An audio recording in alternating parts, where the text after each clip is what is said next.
All right, so I kind of wanted to just look through all of this because I need to clean up my computer. So I kind of need to start exporting versions. How I preserve a lot of this stuff is these Final Cut libraries take up a ton of space, especially with Borderline Forever. This is hundreds of gigabytes. It's probably even over a terabyte.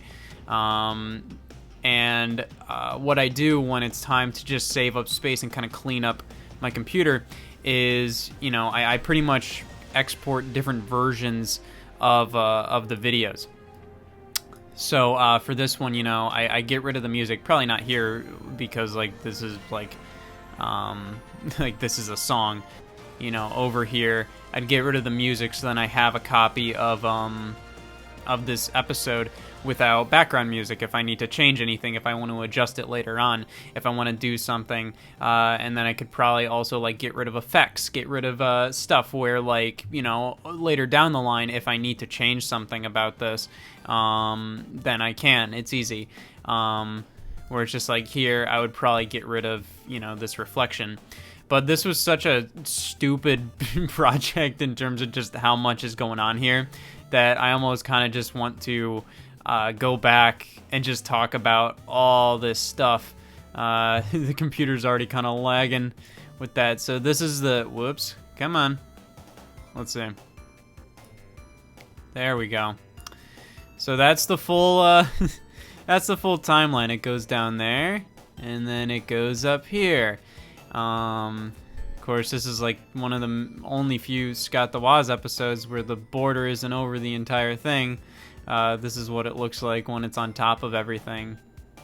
But I can kind of look through all of this and just kind of see if there's any interesting editing notes and whatnot.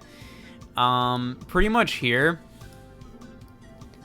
I was kind of...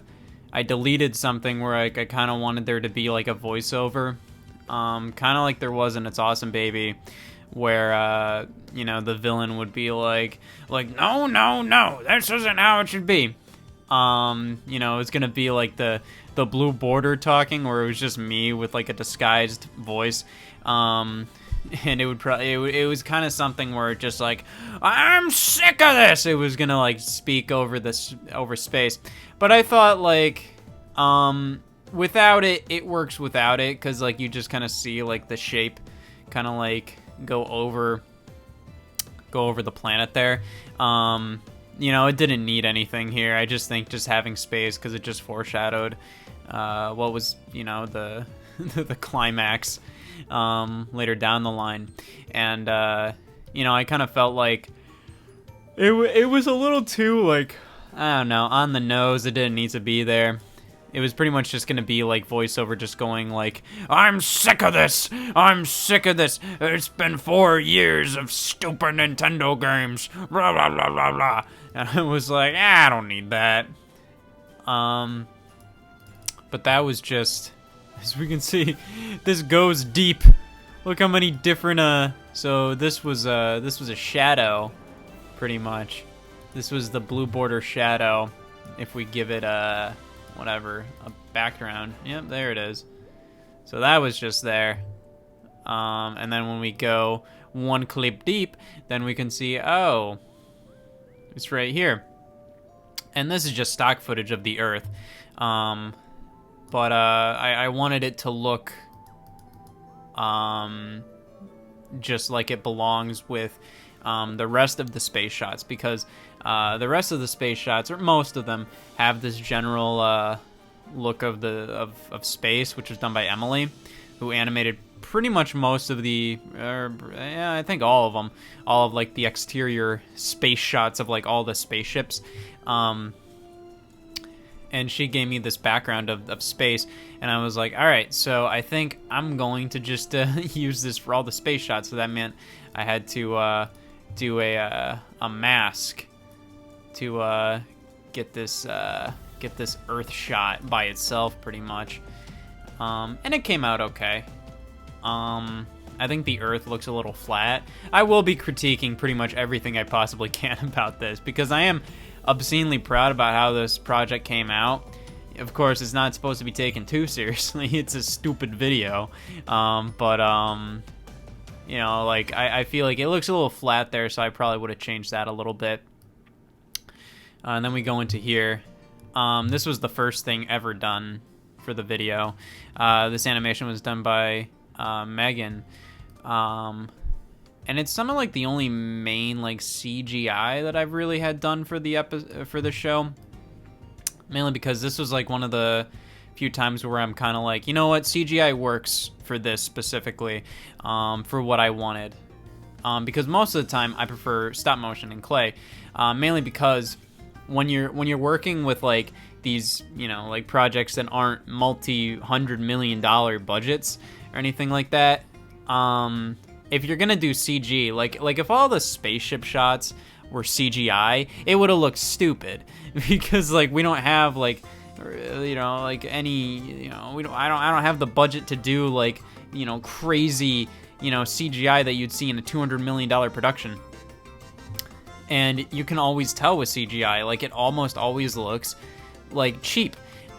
This is where CGI fits, in my opinion, for a project like this, because stop motion, it's so much more interesting to look at, and I already know it's just like, this all looks fake, so at least make it fun to look at. You know, like when it's fake CGI, it's not fun to look at. Something like this is where CGI makes sense, in my opinion, and it came out really, really good. I really like that all.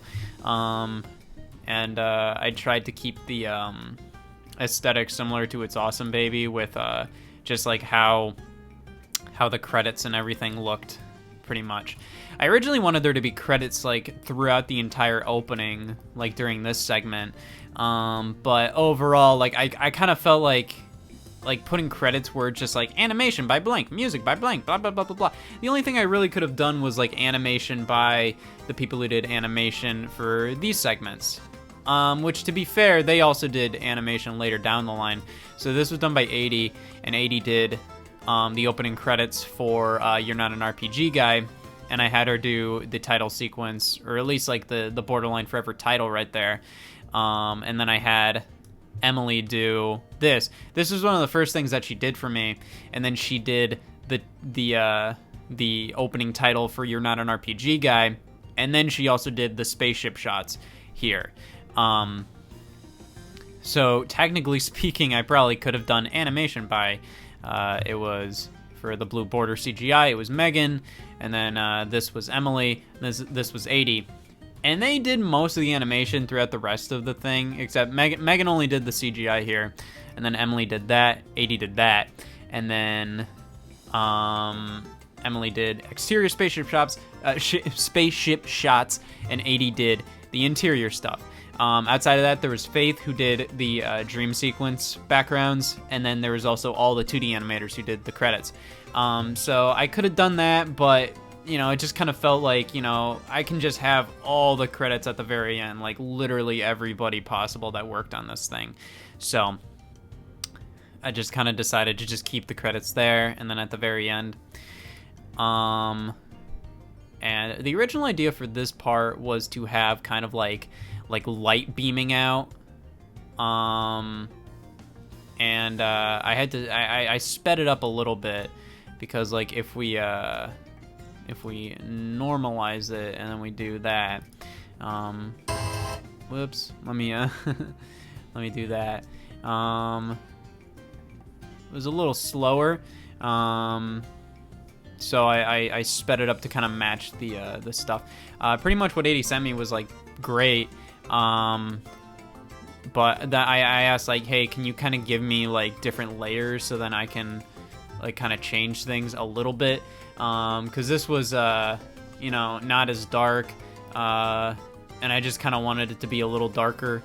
And this portion was like, as you can see it kind of like the border changed to a 2D border. It goes from 3D to 2D, and I felt like it this entire segment ended up looking really, really fluid, when in reality, like the original animation didn't like was a lot slower like that. That's what I asked Megan to do. But I was like, you know, it's kind of like you take this animation, you want to make it fit your music and whatnot. All right, so my computer pretty much froze there because this is a stupid project. But yeah, that's pretty much like the opening credits. I really love how these turned out. And these were the first things that were done back in like June, July or so. I pretty much started talking to Nick and Garrett about music for this around this time. And I had really rough ideas for like, you know, like how this animation looks and whatnot. And then I kind of picked it back up in January with this kind of stuff. Like I pretty much worked on this. This effect was added very late. Like the idea of like, I just wanted like the blue screen coming down to be more impactful. And I always kind of thought about doing this for like a cinematic kind of thing where it's like, you know, the blue screen comes down and it's not as fluid as it is. It kind of like a big thud, you know, boom. You know, I kind of added that later. And I added just a little like dust effect pretty much there, which is just stock. I usually get my stuff from a website called Footage Crate in terms of like explosions and whatnot. But then we move on to this portion. And this portion, the beauty of this episode was that I did a lot of these things in batches. So, you know, I mainly started with the opening credits here. And then I was like, all right, full on me working on the, you know, the VHS tape. And this was completely supposed to be like a throwback to the Internet and You. Like, I edited this just like I did with the Internet and You. I just thought, like, oh, the perfect thing to do would be, like, I'm going to do a VHS tape, so it'll be like the Internet and You. And then it'll also be, you know, like, just like me kind of, like, poking fun at the video game video community. Not community, just, like, the style of video game videos on YouTube. And doing this in batches kind of allowed me to make as many references as possible without getting like burnt out on it. So I mainly worked on this, and you know, I kind of went through and I thought about any video I featured throughout the series that had kind of a VHS effect. So it'd be like the Just Ask Scott column from Mario Odyssey versus Breath of the Wild. This from E3 2000, Water Z EX Plus. From Definitive Editions, How to Talk About Video Games, which is this one, the Internet and You, just the standard Internet and You VHS tape, Marketing I Can Sell Deception 2 from Player's Choice, and then the Wii Chess promotional trailer from Wii Chess. And then I grabbed this. This was redone. Like, I had to redo this shot because the original shot that I had, I didn't have, there wasn't a white label on the VHS tape. And I realized, like, oh god, like you could see the VHS tape. Like you could see the top of it enough to tell that there wasn't a white label. And then at the very end, like I pull up the VHS tape and it has the white label, so I had to redo these shots. So this was done in January, and I bought a CRT just for this. Thankfully, that CRT has come in handy a bit more because I've had to do like shots where I use like the NES Zapper or use Rob with the NES. They didn't work very well, but I at least had a CRT to use them on. But this was actually kind of like messed around with a bit. I had to do some masks. Yeah, because you could see me in the reflection there. So I had to use some masks just to kind of like, I don't know, have just like a nice blank shot there. And as you can see, I just used like a screenshot. You can see like a Final Cut little scrub bar right there. I just basically took a screenshot and then I used the blank screen there to just kind of you know, help me out there. And also with that, like without these masks, like it kind of autofocused and the exposure went up and down, and I know that's a thing with my videos a lot. I'm not great with that. But I want to, you know, with this, I was just like, you know what, I have time to fix this, so I'm just gonna fix it. And this isn't something that I really wanted to like redo, where I was just like, God, like I don't want to set all this up again, because this is just on my TV stand, and then just moving this TV out, putting it on there, taking my HD TV and putting it down. It's a mess. But here, then we have the shots of like me at the desk on the TV. These were done in person. Like this was actually just like, there's no effects going on here. It's literally just like I filmed the TV. And what I did with that, I have a box that connects my laptop, or not my laptop. It can convert an HDMI signal to a composite signal. So pretty much like I just did that, where I plugged my laptop into the box, and then I plugged the box into the TV, and then I could play this video on the TV. The problem is I kind of forgot how horrible it is to film CRTs, because they don't play well with your camera's shutter speed. It's really lame. So a lot of shots have these flickering effects. I didn't really care, because it was literally like that gave off the vibe that, oh, this is actually on the TV. Because anybody filming these TVs can remember, like, these things flickered all the time. And these were some of the only shots that came out, like, okay. I think I would have preferred to kind of cut between, like, these shots and shots like this where it shows on the TV a little bit more. But I felt like, you know, like this at least gave you the impression, okay, this is on the TV, it's whatever. And this was added later, mainly because when Garrett sent me his mix of the music, like his work in progress of the music, he had this little portion that was kind of like, it kind of kept going, and I felt like with this little Genesis twang moment where it goes like it just fit the part where I put the game in and turn the console on so well. I just felt like it totally made sense to just kind of like go from the NES chiptune, and then when it changes to a different style of music, it changes to like the new segment pretty much. So I came up with the idea of like, oh, I'm gonna have shots of me kind of going through the games. And like I said, because I was doing this in batches, I could put in as many references to older episodes as humanly possible, without burning out or kind of coming up like having a hard time coming up with references. Pretty much like I tried to come up with as many, like, you know, just showing off as many games, or just like a lot of these games I've done episodes on specifically. You have the Sonic games, you know, Sonic CD, the N64 games that I've covered. I believe that's Super Mario Kart, and then you have like NWC, Zelda 1, Dino Ricky, which is from Tales from the Backlog, Hatris from Game Collecting, Yoshi's Cookie from a look back at Virtual Console, and that's a reference to instruction manuals. That's a reference also to Tales from the Backlog, and pretty much all of this was done in January. And I sent Garrett and Nick very, very rough versions that just kind of had like, you know, a very rough idea of like what this was. And then eventually I fully finalized the timing and whatnot. Now, the thing is, with these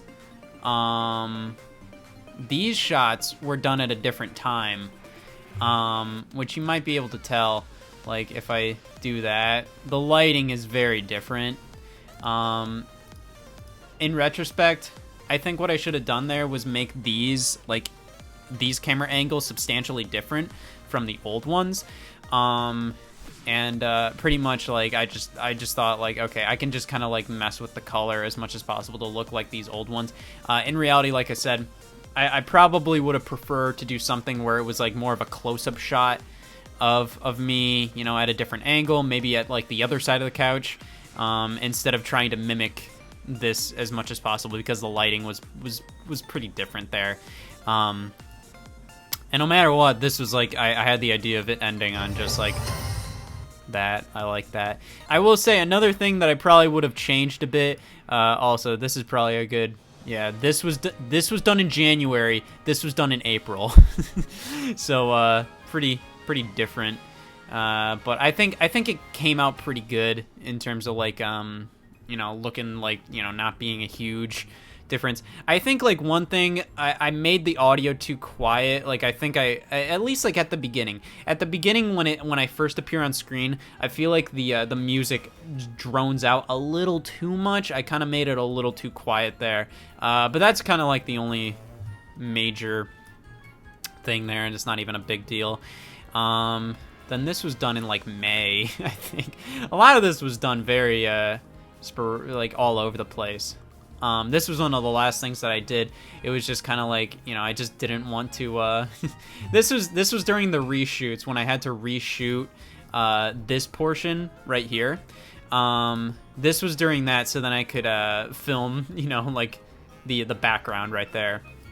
And then this kind of moves into the second part of the episode right here. That sun is fake. Yeah. I needed it to be in the shot there, but it's really weird. It's really weird how hard it is to find certain stock footage of certain things. It was really hard to find just stock footage of just the sky, just normal sky, nothing crazy. All of the stock footage that I saw was like a time-lapse version of the sky, so I was like, all right, so I had to go outside and film the sky there. And then we have the scene here. This was filmed. Eric was behind the camera here. He was just helping to fling the We Play. This was like filmed before like me, Sam, and Eric hang out. And Eric usually comes like 5 hours early. So I was like, hey Eric, do you want to fling a We Play at me? And we just thought it was really funny to have me in shoes, no socks, and then a robe.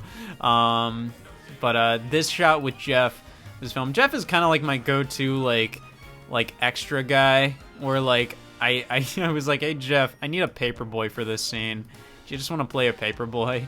And this was filmed like mid-April. Then this was filmed later, and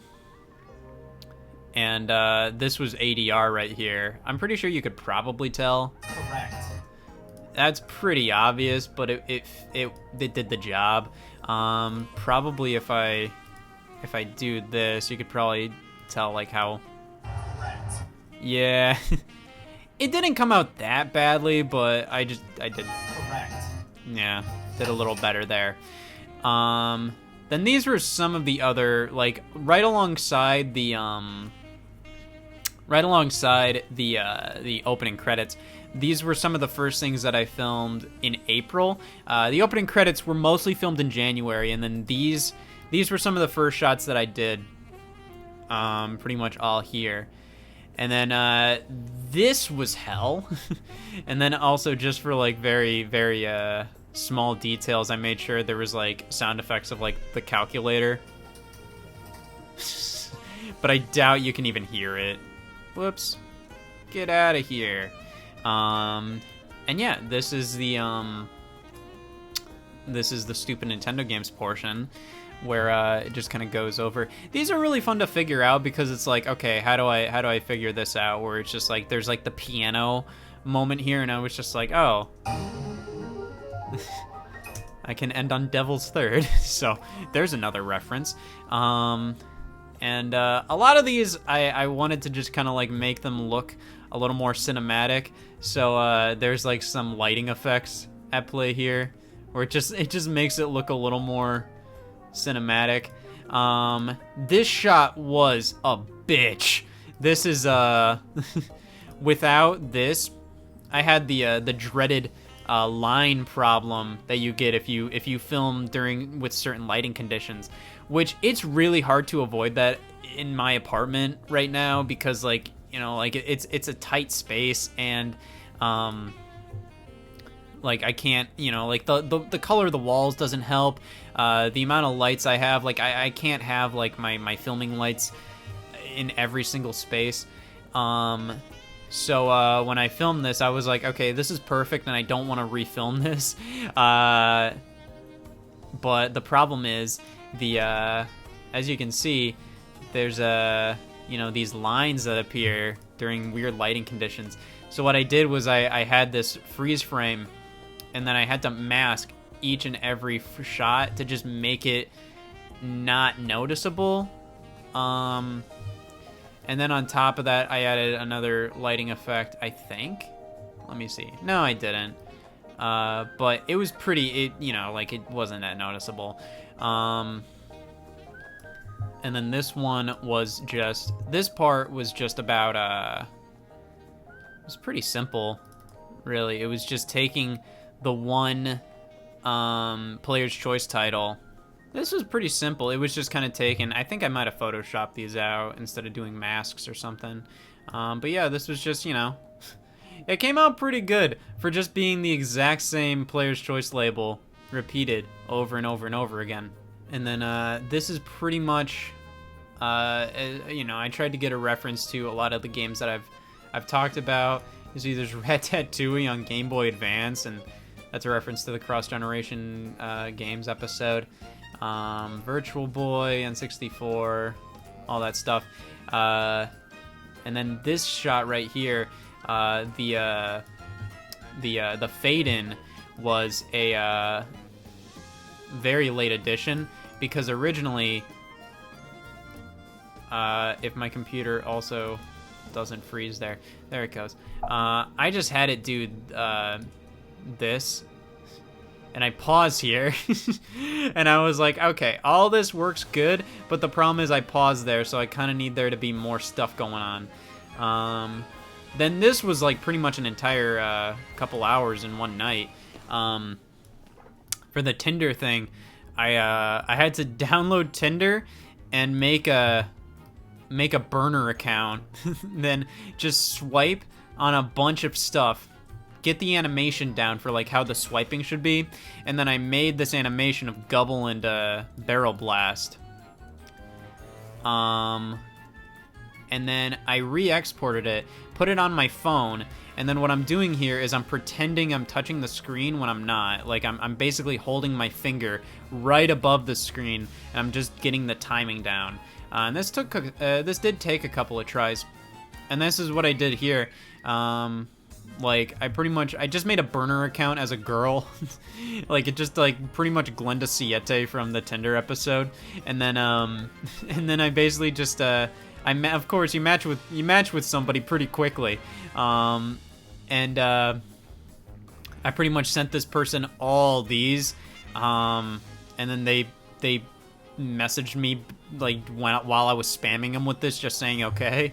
So that's all real, but I did a screen recording on my phone, but then I went into Final Cut and I kind of just blurred out stuff, and then because like usually there would be like a profile icon up there and whatnot, but I blurred that out, and then I also pretended that I was touching the screen, where I'm hovering my finger over the screen, and it came out pretty good. This is not supposed to be taken seriously at all. This makes it look like it's supposed to be like me being serious, and I was like, no, I like it because it's so dumb.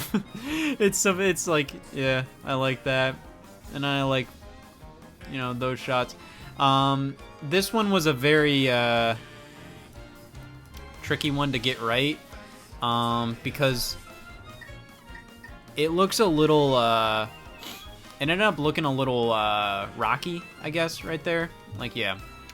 Pretty much right here, this shot was like a little too, it was just a little, I take off, pretty much what I did was I found a shirt that was at least kind of close to the shirt I was wearing, and I just pretty much acted like I was ripping it off, but in reality I was just taking a shirt and moving it in front of me.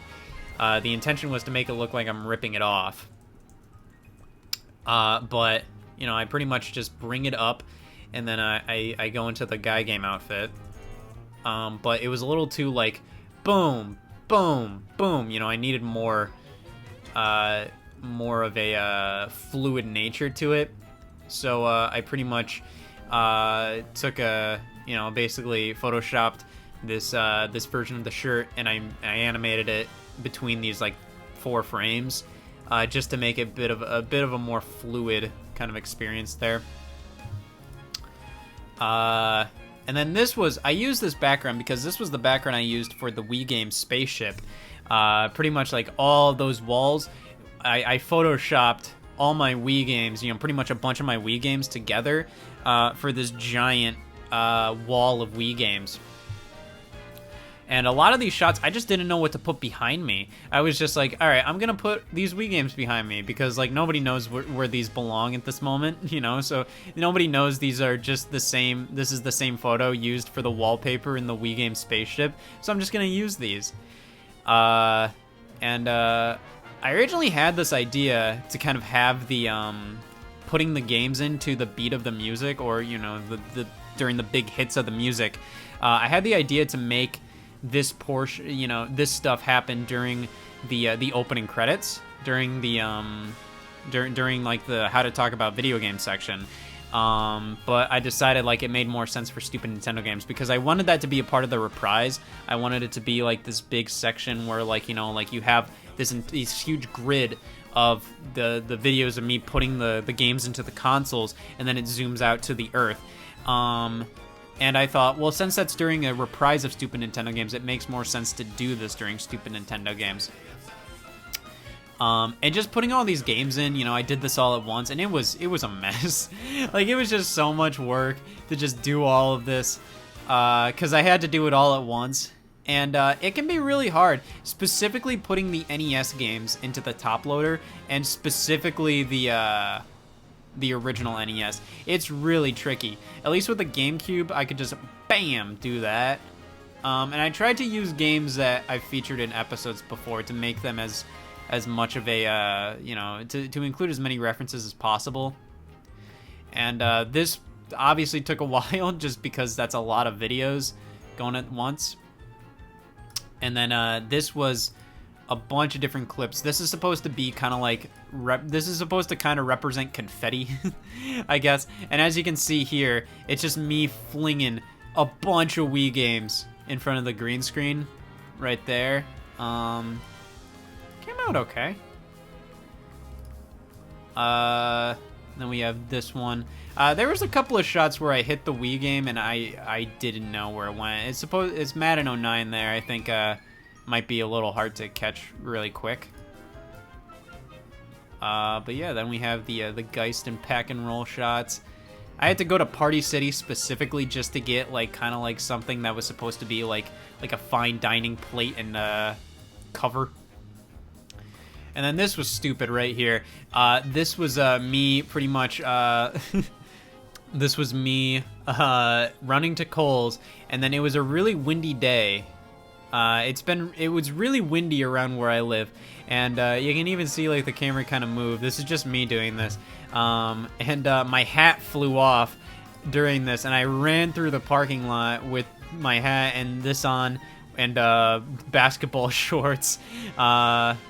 I can maybe even find it, but I don't want to.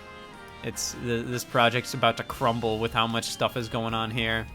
This is probably a shot. These are shots I'm not proud of here. I could have definitely done this better.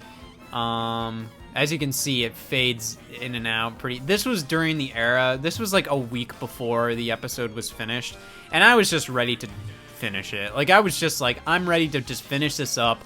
This may not be exactly this may not be as perfect as I want it to be, but it's good enough. It'll do. Most people don't care. This is like one of the few shots I was just like, I don't care. Just have it roll where it just like fades in and out. Yeah, not my favorite there. But this was a bunch of masking because I filmed this with the guys when we filmed everything with them.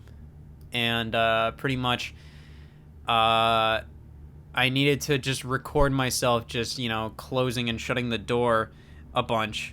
So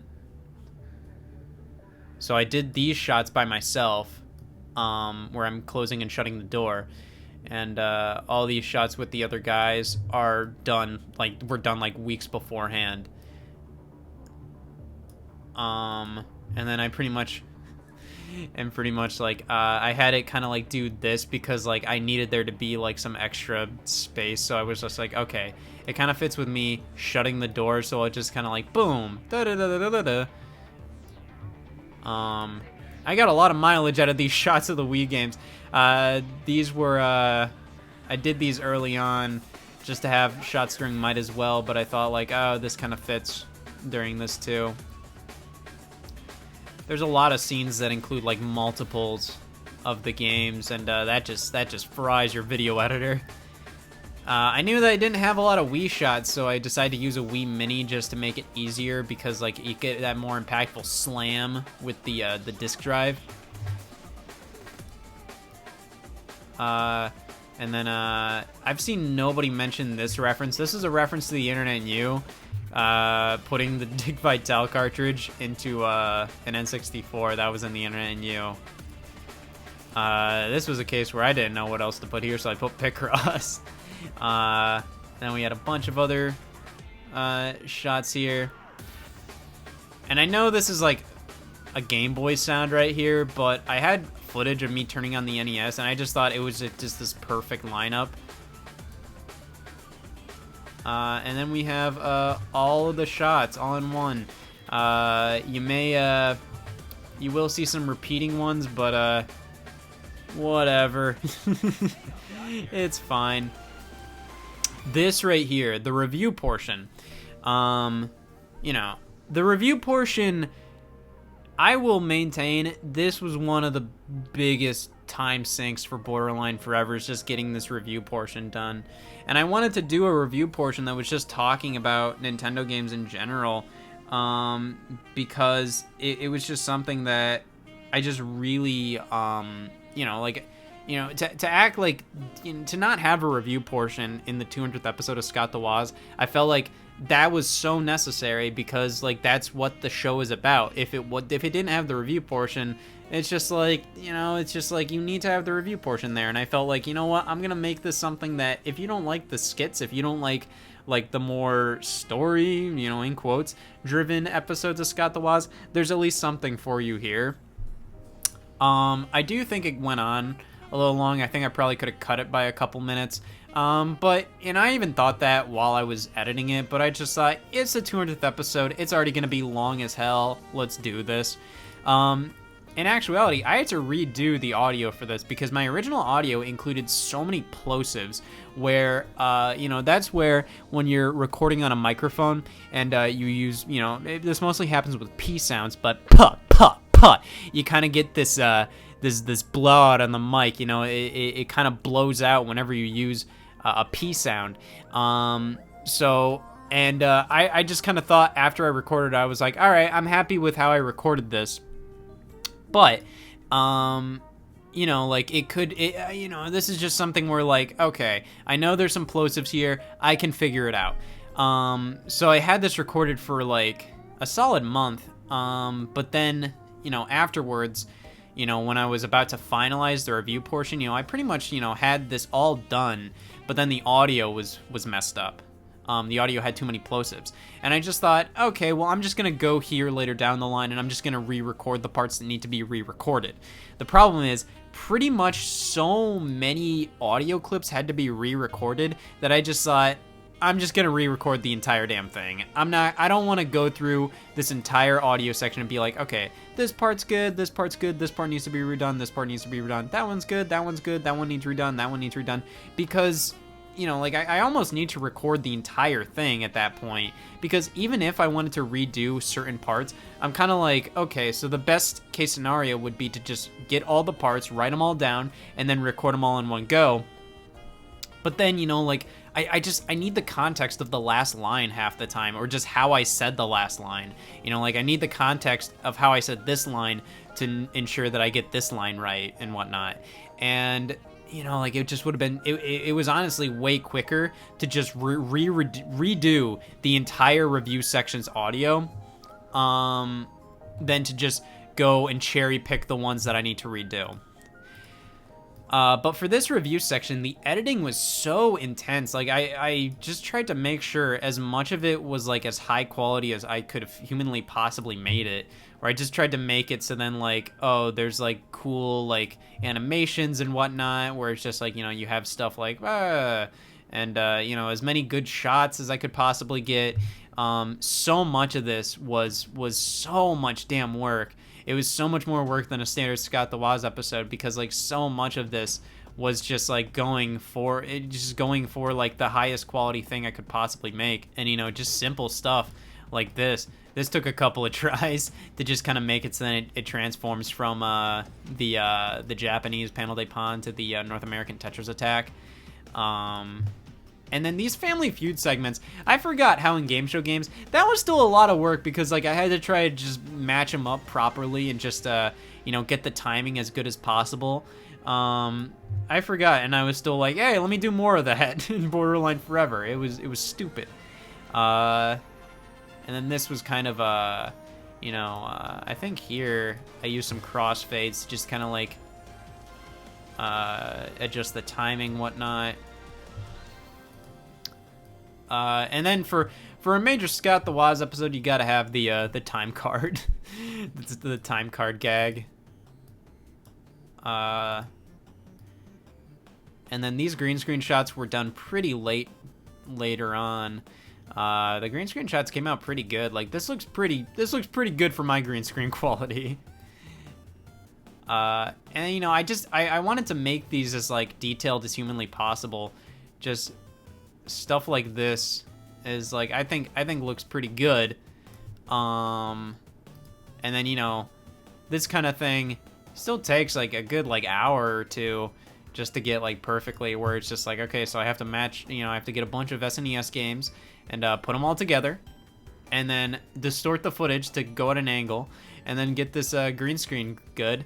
But then the problem is, as you can see, we got Frogger there, and Frogger is green, so I had to go frame by frame to mask in like a good you know, like I had to use like this footage right here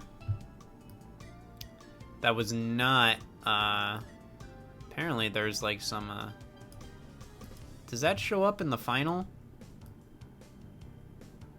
Oh, I'd never noticed that. That might have been an issue. Well, you don't really see it. I think it kind of, yeah. I would have changed that if I noticed that.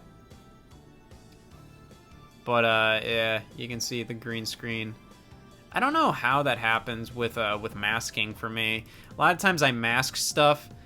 Usually when I mask stuff and I try to make it animated, you know, and I try to move it like this, it usually gets off by a couple frames.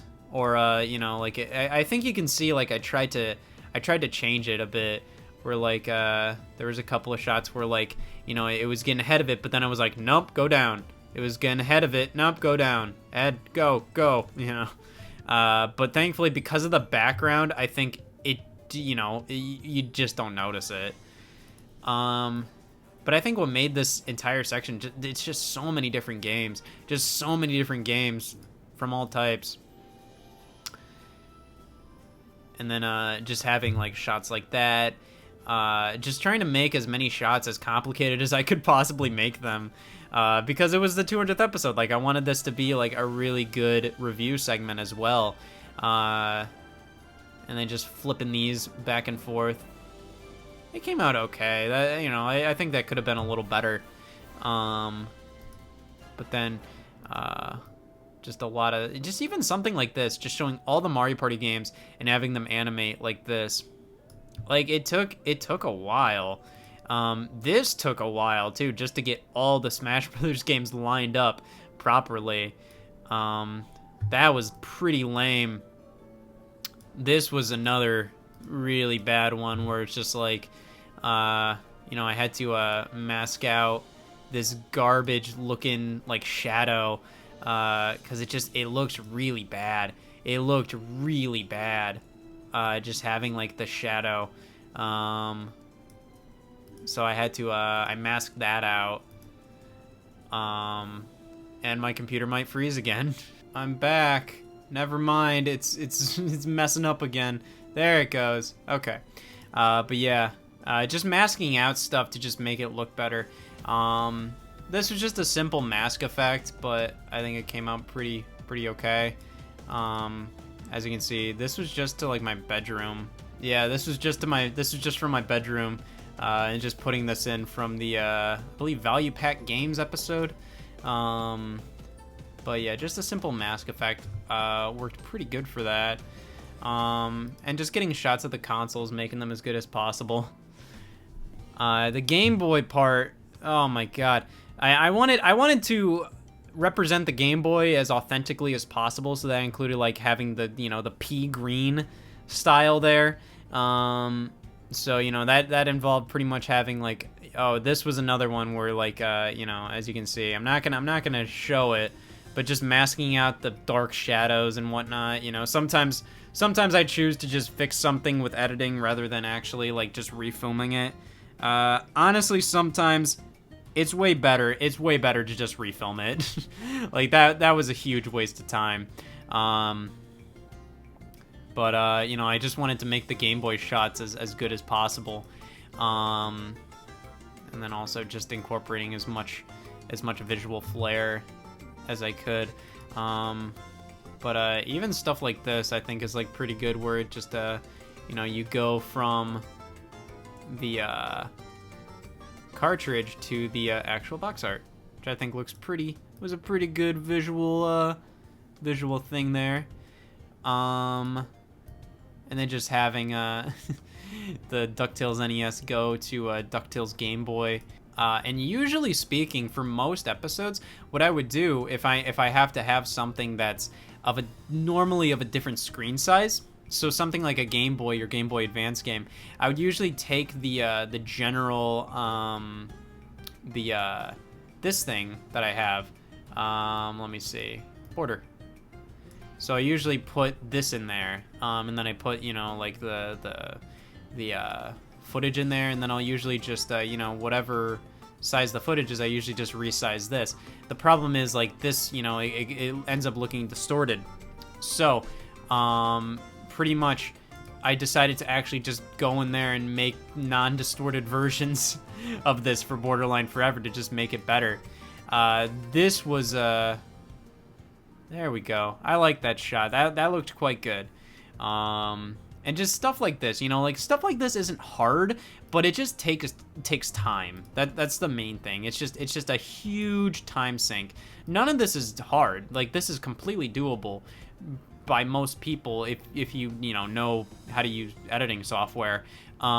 It just takes a long time. That's just the main thing. This is something, so like I usually draw these by hand. I draw these by hand with my iPad Pro, and I usually draw like 3 frames where I like pretty much just trace over these logos or whatever, and I just make them as and then I just put them all together. The problem is with the Pokemon logo, I messed up, and I traced over tracings that I already made.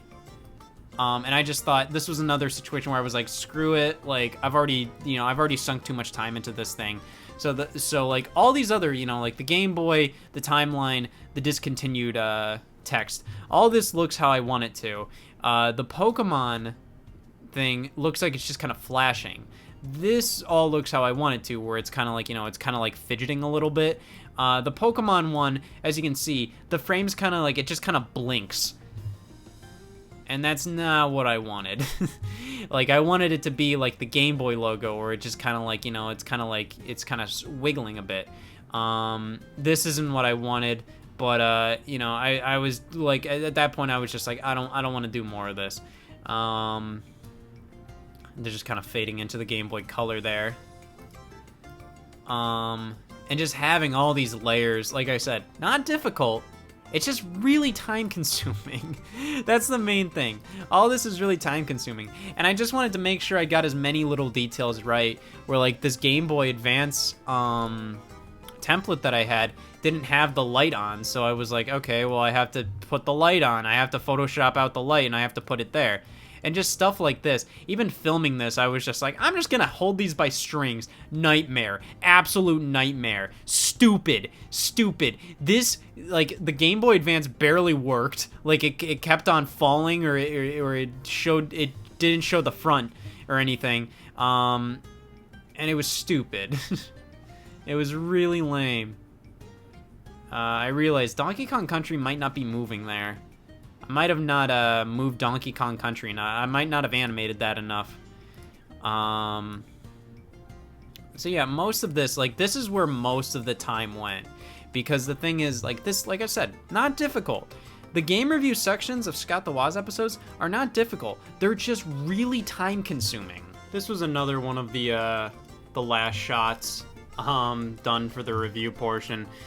Pretty much, I was kind of waiting to just get the review portion done before I did everything else, because, like I said, this was, like, the most work. This had, like, the most quick shots, you know, just everything. You know, I had to get footage of the Super Game Boy 2 and a bunch of footage of, like, the regular Super Game Boy games.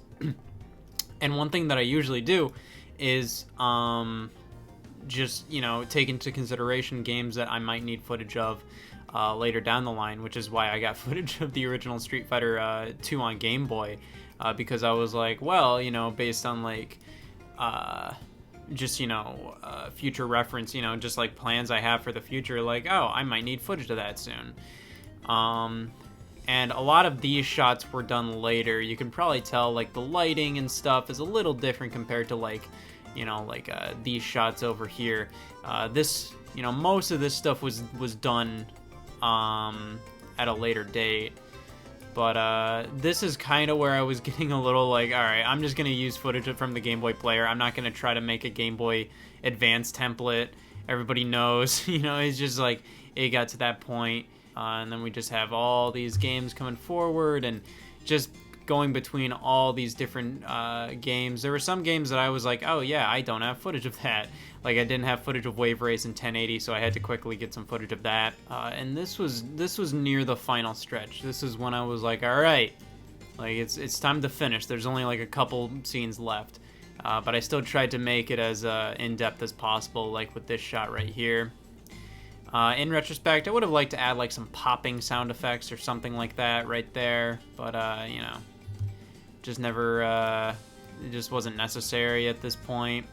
I was just getting really tired of editing this review section, and I was just ready to just move on.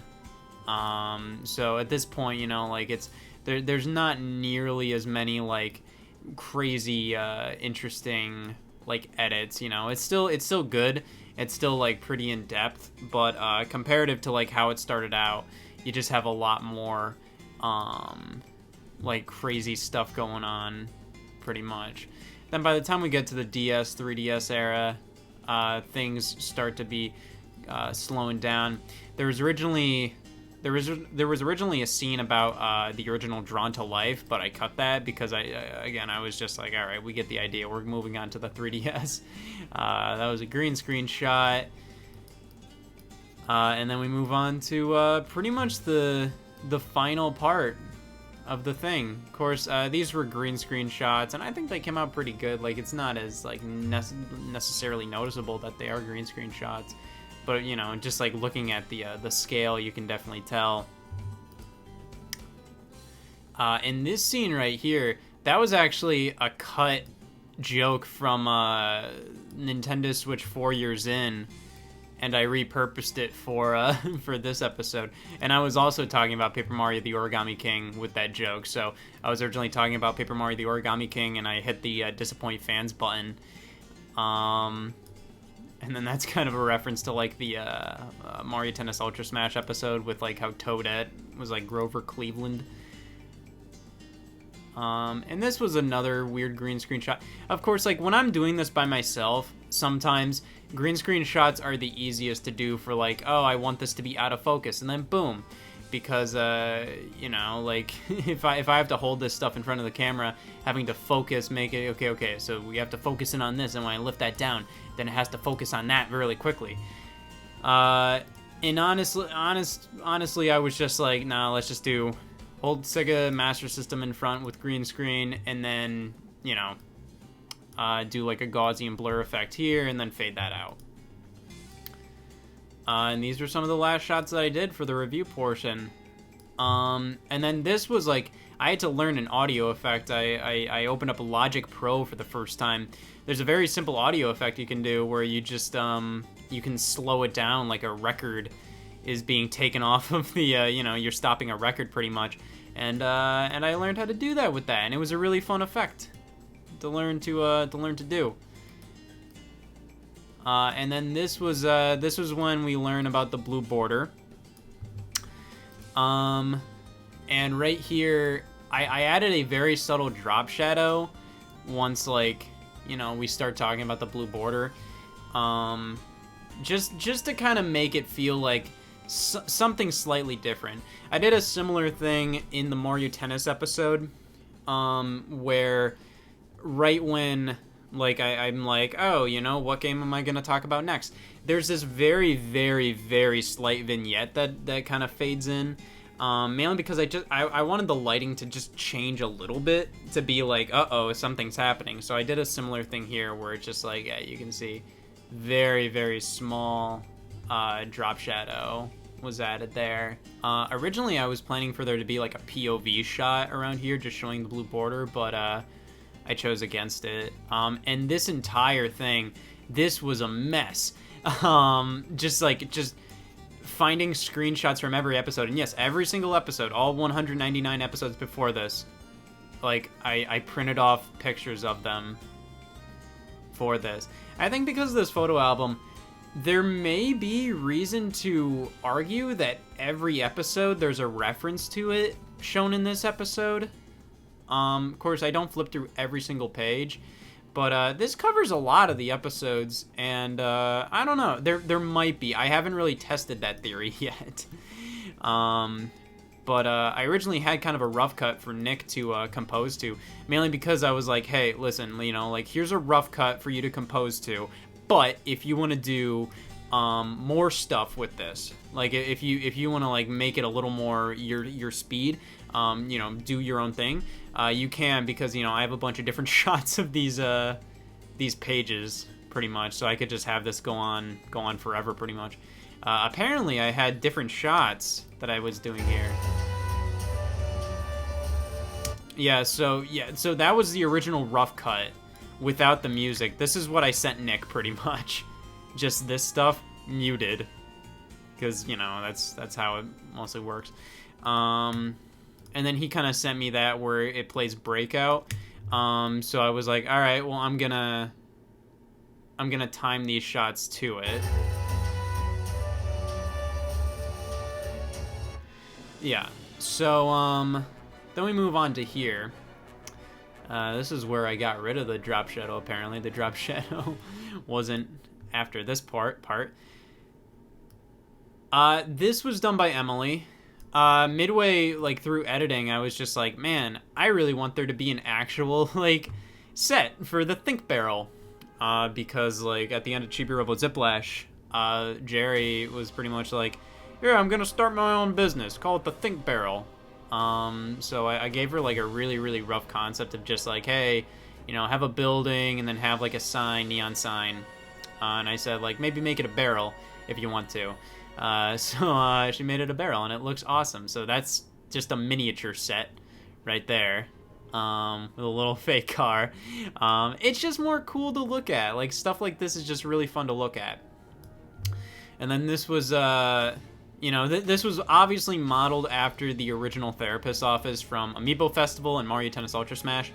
But I made sure to change it up a little bit to just make it kind of a little more like, oh, this is a slightly different Therapist's Office.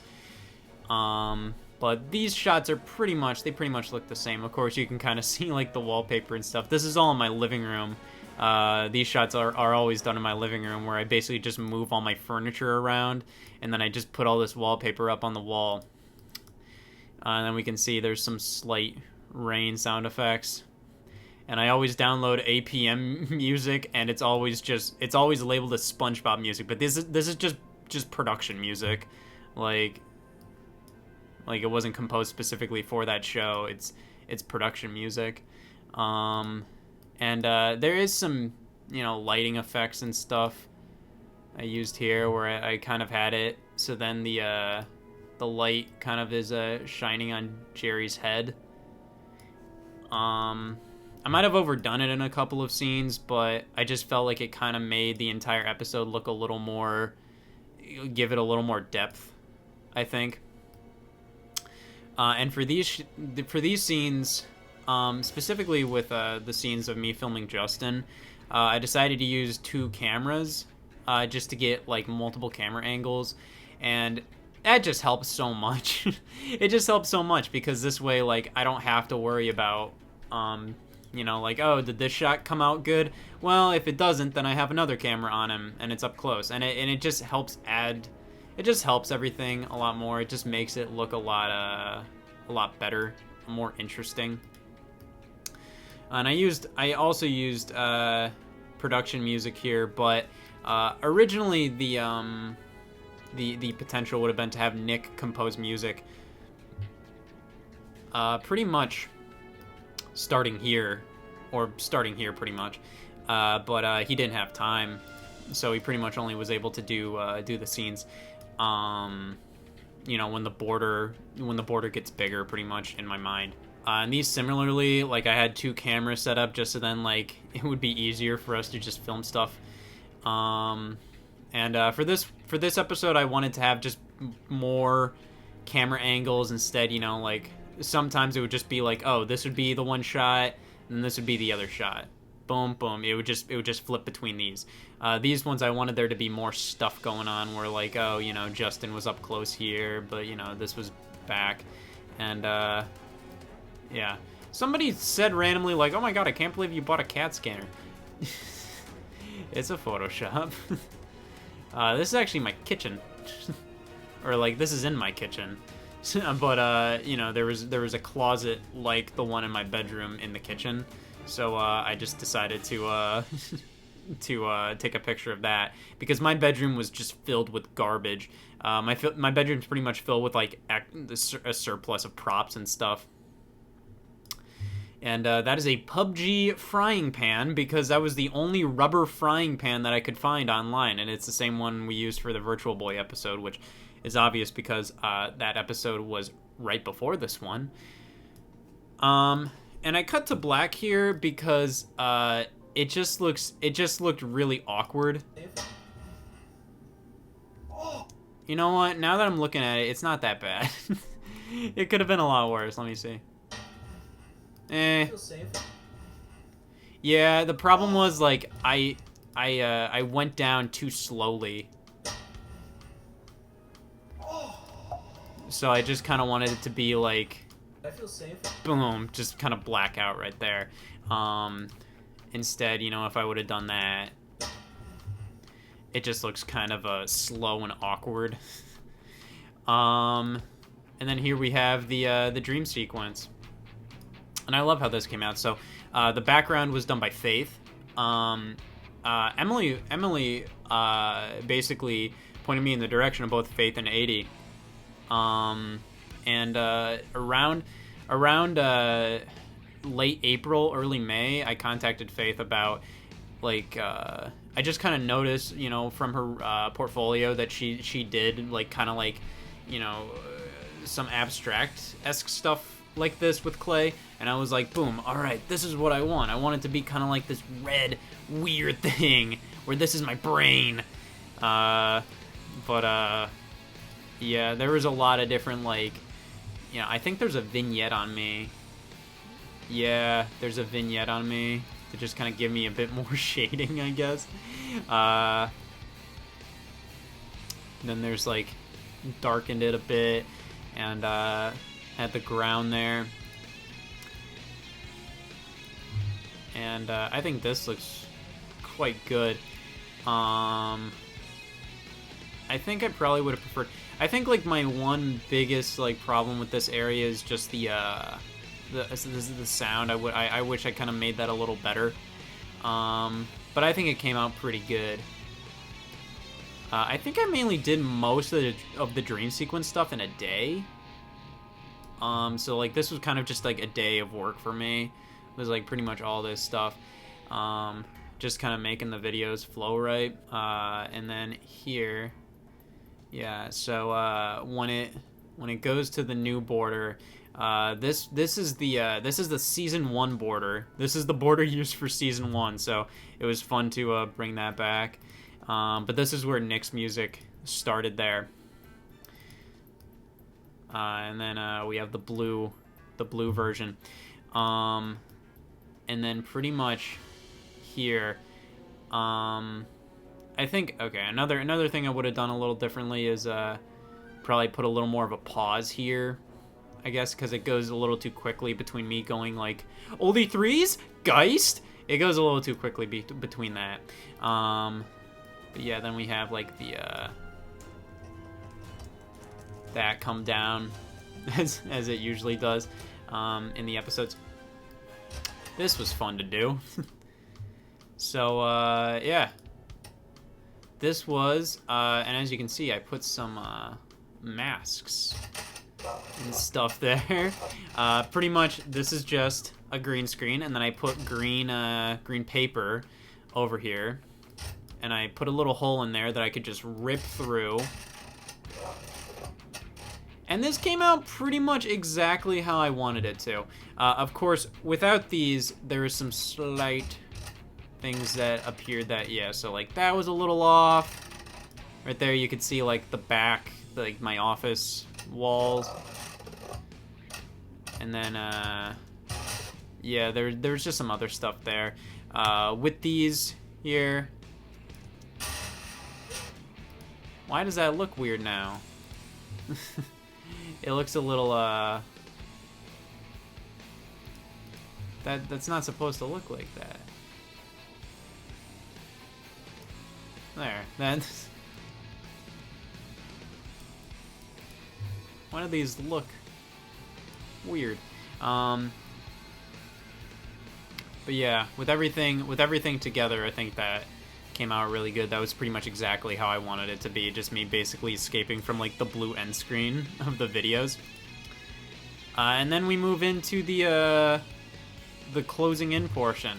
This was pretty much another full day of just work, because it was just like so many different, you know, videos used here and just flowing between them all. And then I wanted it to be just kind of like a trippy video, pretty much. And for it, I pretty much downloaded a lot of different effects and plugins that I could use to just kind of like give it more of like, let me see, just kind of like a more cinematic feel to like a lot of the zooms, where I had like a light fade in there.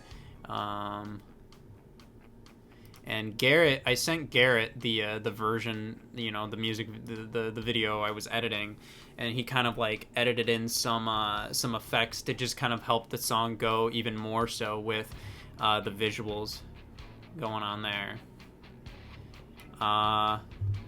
But yeah, I found some like picture-in-picture effects that I could use, because this is a giant mess. And yeah, it was just a lot of like layering a ton of stuff that was just like this one. Ugh. Yeah, I had to make that go at the right speed because I wanted you to be able to see that it was me. And also, let me see if I can bump into here. Yeah, I added like an effect here, like just a blur effect to make it look like I'm going down. But I had the idea that I was just like, wait, I should be falling in this scene to go along with the Borderline Forever logo, because honestly, Nico did that first, where I was just like, hey, I'm working on this thing. This was like back in June or July of 2020, and I told him like, hey, I'm working on this thing. Could you do kind of like a Borderline, you know, logo for Borderline Forever? Here's the general topic, and here's kind of like an outline of like what I'm planning to do with it. And he had kind of like the silhouette of me falling in the V, and I loved that. And I was just like, ooh, I can incorporate that in the video. So that was just a good choice on Nico's end. But yeah, here's just, yeah, these are a bunch of compound clips of just me moving the the borders around pretty much, and then I kind of distorted them a bit to just kind of be like this, almost like a vertigo effect, and then fades away, and then yeah, and then we have all of this stuff. So this is pretty much just, I want to see if this is like that multiple screen effect that I used in the other one. I don't think it is. I think I just you know, imported all these videos and I just lined them up all with each other, and then I just distorted it all, and because it's a larger clip, Final Cut froze again. Yeah, I don't want to open this just to keep Final Cut as open as I can, but yeah,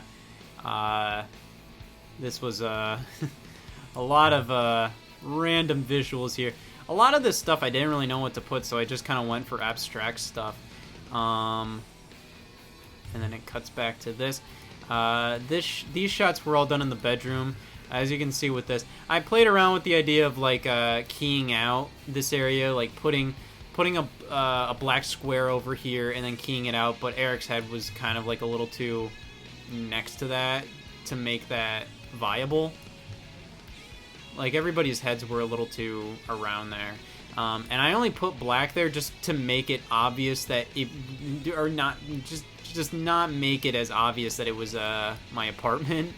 But yeah, we had to buy a lot of these. Well, I had to. I had to buy a lot of these random props and stuff. Thankfully, I already had the hospital gowns from previous stuff. But there's nothing crazy going on here. We have like some beeps in the background for the hospital stuff. These shots I had to redo. I had to redo some hospital shots of me talking. I did all my stuff separately when I could, just to save time, just because, you know, I can do that whenever. But when it's all discussion like this, it's all pretty simple. There's nothing that crazy going on. It's just kind of it's just pretty much just combining everything that I can. And Final Cut froze again. Right here, this is I actually keyed something out here, mainly because you could still see. Actually, this is what I did. So if I get rid of this scene, you can see Eric was just kind of waiting there, and that did not really work with the context. So what I did was I pretty much copied. I took a freeze frame of this, and I masked out this, just a little piece of cloth, and then I put it, and then I just kind of extended it forward to make it look like this was, you know, part, you know, it was just kind of like extending over to hide Eric doing that. And of course, I kind of kept with drop shadow on the border to just kind of accentuate a little more. But yeah, the border does grow quite a bit over this scene. And then this stuff was all filmed separately. Filmed that separately from the other guys when I could, just because it makes it a lot simpler. And this was another thing where I made sure to do multiple camera angles, because again, you know, like I'm like, it just makes me feel a lot better, because you know, when you're filming with the guys, most of the time, you know, they're super willing to like reshoot if they have to. Except I haven't really had a situation where that come up. But it just makes me feel a lot better knowing that it's just like, hey, if something messes up, I have two angles to work with, and plus that makes the entire scene more interesting to watch.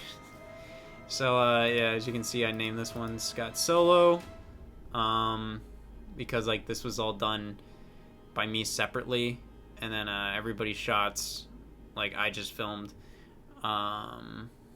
you know, pretty much during the entire day when I filmed with everybody. And Final Cut froze again. What a surprise. I didn't even do anything. Alright, so, you know, this is pretty much just a big old thing here.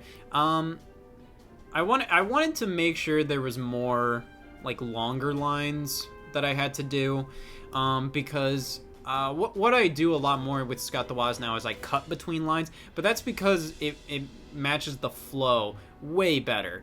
In season 1 and season 2, I did a lot more like just like straight up monologues, pretty much, and you know, I think that worked for like how I wrote those lines. But now, like, you know, Scott the Woz is written with such snappiness, and like there's a lot of just like one-liners that immediately cut in, cut out. And I usually do a thing where, like, you know, like when it's something like that, usually have like one shot where I'm talking, and then the next shot it's a close up, and then the other shot it's back to like a more full out view. And you know, I don't do that because like I can't remember lines. Obviously, trying to remember lines that are 22 seconds long, it takes a lot longer than to just cut between them. But I just wanted to do more of that because, you know, I don't do the quicker lines because I'm like, oh, this is easier. It's more so like that's just how I write the stuff now. You know, like looking at how I give these guys lines, you know, like I make sure to cut, you know, and have different camera angles and stuff like that just because, like, it just helps with the flow a lot better when I can mess with it instead of just banking on, you know, if me in front of the camera, if I'm gonna have perfect timing right off the bat. But yeah, I tried to have longer lines there. This was the last shot done with these guys. We all went to the park just for these shots alone. And this was the first stuff. After the how to talk about video games scene. This was the first thing filmed, like right here, and this is done in the game room. I just bought like red cloth and I nailed it to the top of the ceiling, and pretty much made it look like a curtain. And similarly to the hospital scenes, I put like black paper behind there. And these were the first shots filmed because this was the first thing that I had done because Jack very graciously allowed me to tell him, like, give him lines to film with. I'm honored that he agreed to be a part of the video, but I wanted to get his shots. I wanted to get him his lines right away, because like out of all the cameos, his was probably the most involved. Just because he had to be in front of a green screen and he had like the most lines out of anybody who, you know, wasn't directly with me at the time. So I wanted to get his shots right out of the way. So these were done in like early April, late March, around that time. Yeah, these were some of the first ones done. And honestly speaking, this was one of the last things that I edited. This was one of the first things that I got done, like filming wise. Last thing that I edited, one of the last things. And honestly, like the original intention was potentially to have like I was thinking about contacting Emily again to have her do maybe like, you know, like a miniature set. So then like, you know, like we could have like something that looked like an actual original talk show. In the end, I just decided to just do like stock photos of like an actual talk show set. So it wasn't anything crazy. And these scenes pretty much were just here to like separate, you know, these two things. And then just, yeah, it was all green screen. I think if I could have done anything, I would have preferred to, you know, if I had... Not if I had more time, you know, like I had all the time in the world for this video. It was just mainly like I was just very tired by the end of it. I was just like, I'm just ready for this thing to be over with. Like I'm just like, and I love this video, but I was just like, man, I'm just ready to just, hey, this is good enough. If I keep trying to perfect this stuff, I'm never gonna get done.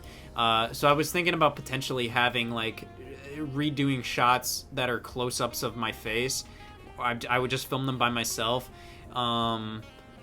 But yeah, I just decided to just use what I filmed with Eric here. A lot of people mention how there's no border around this scene. Yeah, it's supposed to be like there's no border, and then like when they talk about the border, because like that's supposed to be like this dumb thing where it's like, oh, because a lot of people mention like I didn't even realize you had a blue border on your videos until you mentioned it. So it was like something that was supposed to be something like like, oh, the blue border only starts to appear once you recognize that it's a thing, I guess. Yeah, it's a 3D text effect. 9 News is a reference to Wozniak News, like this thing that I did when I was 10. And then Gus got me his stuff, and it was awesome. He said, like, hey, I'm sorry I couldn't be in an actual field. I was like, nah, that's perfect. I wanted you to be in a yard. And then these were all the different videos from all the people who decided to submit something on Twitter, which was super fun. Yeah, this very similarly to like a lot of the other things where it's just like a bunch of videos combined. Yeah, this was quite a lot. And then this was just a mask effect that I made sure to put like a kind of a feather effect on there. I could have used like a transition, but the thing is, when you use like a transition, like a wipe transition, it never goes as quickly or slowly as you want it to. It's really hard to make that like specifically work how you want it to. Yeah, and that looks okay. It could be worse. And then we move into this right here. This is an interesting one. This was another late edition. Or like this was all done in like early May, and then this was done very later. It was done like a week before the video was coming out, and then this was done even later after all that. And it's a green screen effect. Because again, when I'm the only one working on this thing, it's easier to do that. And just make it so then like, hey, you know, make it so then I do like a fake focus effect, and that moon wasn't actually there. It was just nighttime, and I put the moon, you know, the moon as an effect, because like if that moon was actually there, that'd be pretty impressive. But all things considered, I sound like a broken record, but I think it came out pretty good. Yeah, this was a nightmare. This was stupid. This was stupid to film. You know, like it's one of those things where just like I didn't film a lot of these scenes with all the Wii games, like, you know, like all together. I filmed a lot of them together, and then I was like, oh, I need more. So I had to keep on taking out the Wii games and making a mess of them again, and then putting them away, and then I'm like, oh wait, I need more footage, so I need to make another mess of them. But yeah, this was something I did in It's Awesome Baby. When, like, since I'm filming my scenes by myself, I just kind of, like, make sure I get green screens of the guys, you know, the back of their heads. So then, like, I can make it so then, like, this happens. And then here we have Might As Well, which I like this song. I think, like, if, you know, like, if I could have changed something, I probably would have, like, cut, like, a minute from it. And because, like, I was kind of struggling to find, like, visuals to put with it. Because, like, a lot of the visuals just kind of, like, are me, like, stacking Wii games.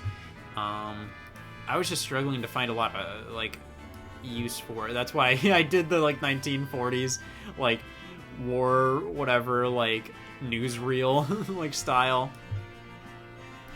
Which I love. I love doing old style stuff.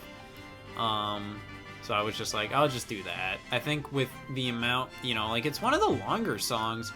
So, like, I think, like, if I could have changed anything, which it's hard for me to change something about that, because, like, you know, Nick writes, you know, like, the, you know, writes the music, and then, you know, I kind of write lyrics to it, and we kind of go back and forth with the lyrics and, you know, kind of, like, change stuff. So, like, it would have been really hard, especially considering the fact that we had, like, live, you know, orchestras. Actually, you know, the original track right here, the mock-up version that's not mixed properly, and it's also, like, it's also using, like, the original, like, track.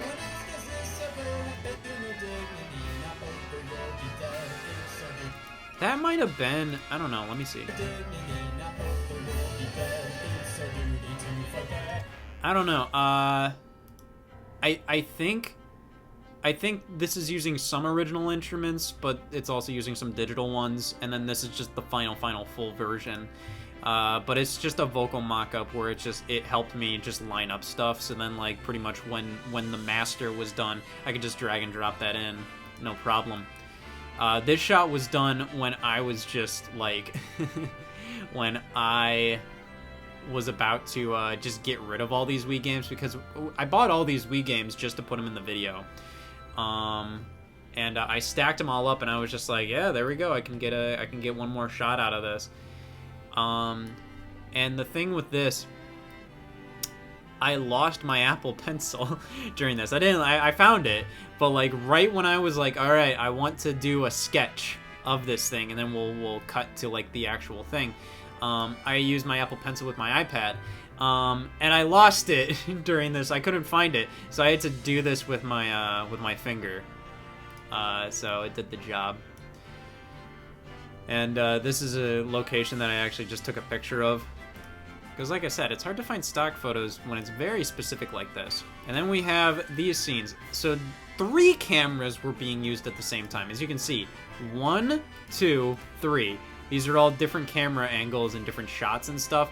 And again, I did that because like it made it much better, because then, you know, it's quicker, it's more efficient, and it's safer. Because like when one scene doesn't work, because like there was at the very end, the main camera, so like this is the main camera, the one in the middle, the main camera at the very end died.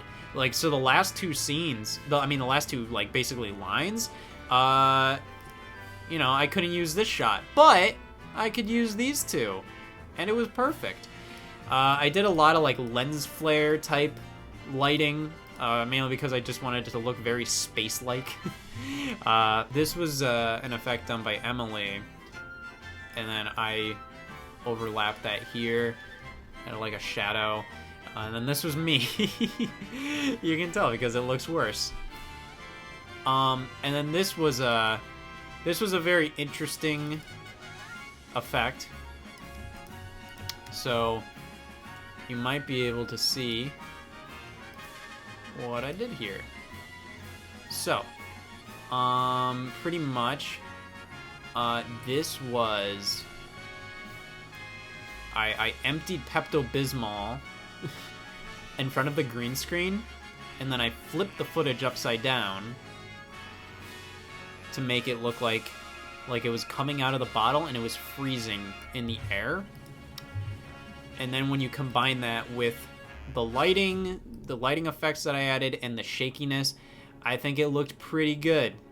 The bottom looks fake, but you know, it's whatever. Yeah, and then this was obviously a digital effect, just kind of like a porthole, I guess. And I think that looked quite good.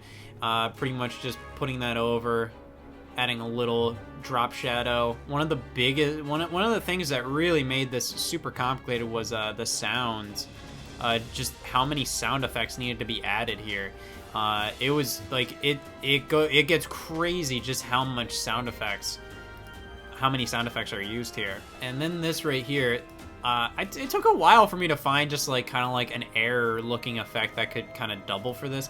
I forget what I found, if it lets me open, because this whole thing is pretty like I said, Final Cut is not cooperating that well. Yeah, but I found basically like it's kind of like a whirlpool tornado-esque effect that I used for that.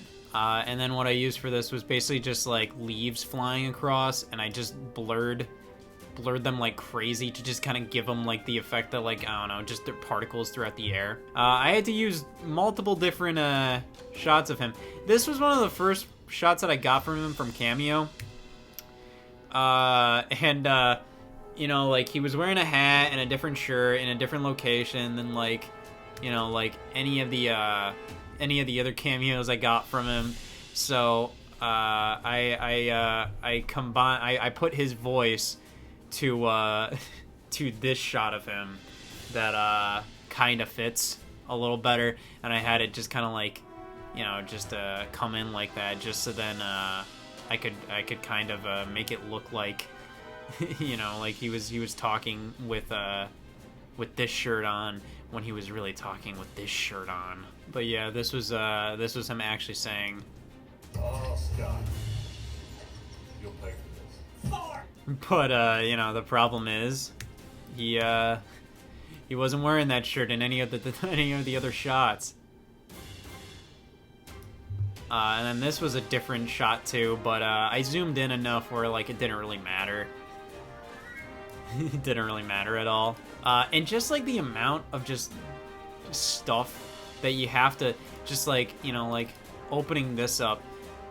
Whoops, come on. Just like all, you know, like just a bunch of spaceship sounds.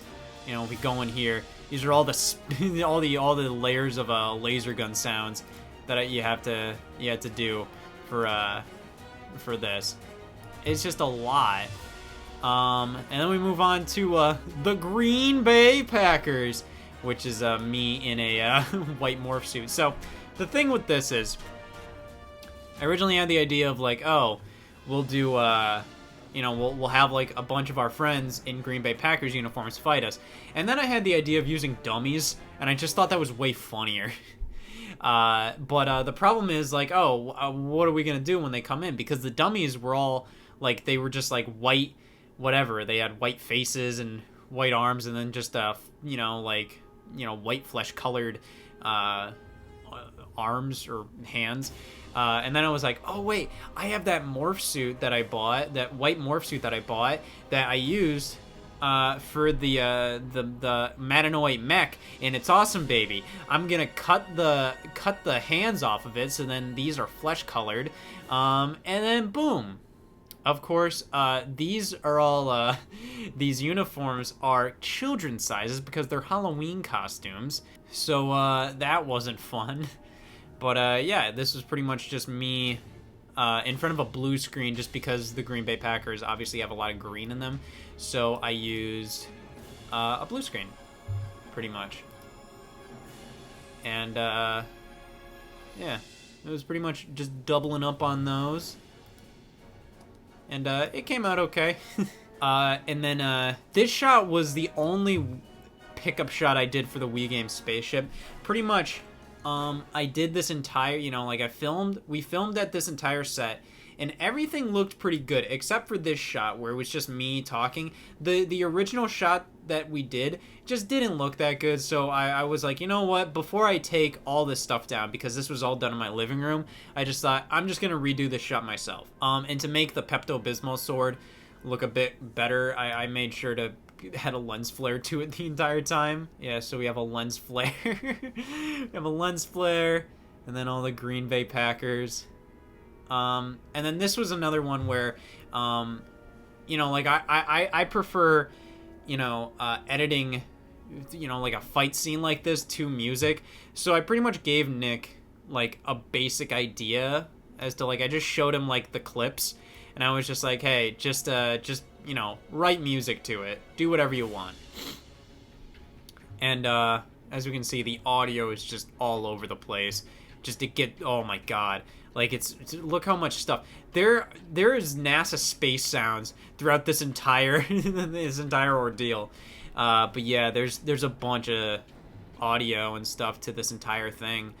But I pretty much had Nick write his own music basically to the rough cut that I sent him, and then I edited this stuff more I fine-tuned the editing to what Nick wrote, just so then the music would be like, could just stand on its own, and then you know, like it doesn't feel like it goes on for too long. And then these laser shots were really good. Emily did all these, and they look really good. And I love how, like, you know, you see all the Wii games fly out. And then we go to Vince Young. And yeah, I made sure to put like at least a little glass reflective kind of thing there. Vince Young's cameo I had to order twice because he oh wow,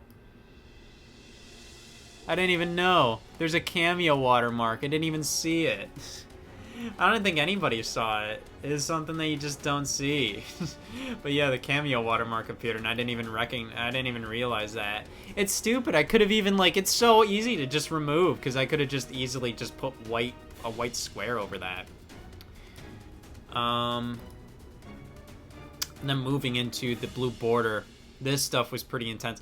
So, I'm not happy with this glitch, the shadow glitches. Shadow glitches there. That's unfortunate.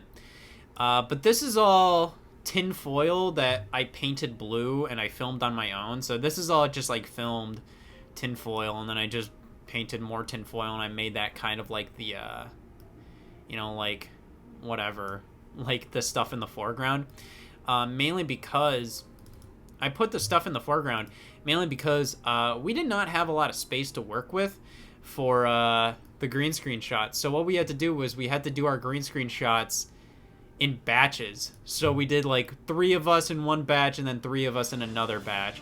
So you can see, without the foreground pieces, this is a huge mess. Like, it looks like a giant cluster. But with them,